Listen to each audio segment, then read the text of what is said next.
Listeners, we're going to get started right away. And like I promised last week, the phone lines will be open today, and you will be expected to call in and make your contribution. So we're going to start the show with a poet. We're going to begin the show with a poet, Ebenezer.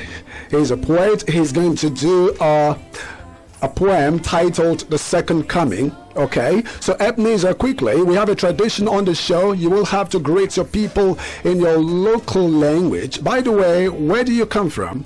I come from Igbo land. Where do you come from? I come from Igbo land. Okay, so quickly give a shout out to your people in the local dialect. Oh, beautiful, Ebenezer. So quickly, let's have the poem, The Second Coming. By the way, who did that poem? Who is the poet? The Second Coming was a poem written by William Butler Yeats. Okay, William Butler Yeats. Can you briefly tell our listeners about William Butler Yeats? William Butler Yeats was a poet writer. He was alive in the era of the First World War. He wrote the poem The Second Coming when the First World War took place.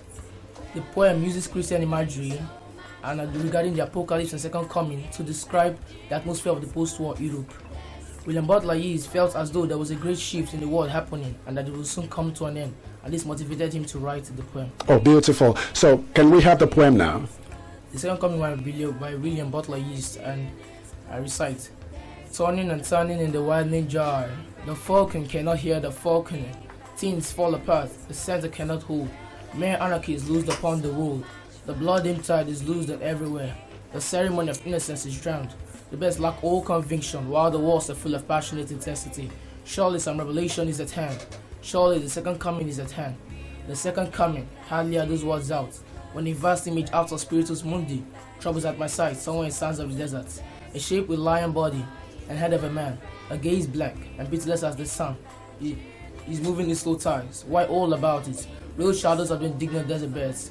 The darkness drops again, but now I know the 20 centuries of stony sleep were vexed to nightmare by rocking cradle. What rough beast is our comrade that slowly to Bethlehem to be born? Oh, nice stop there by Ebenezer. So Ebenezer, looking at what is happening in the world today, the fight in Gaza, do you think the world is about experiencing another world war?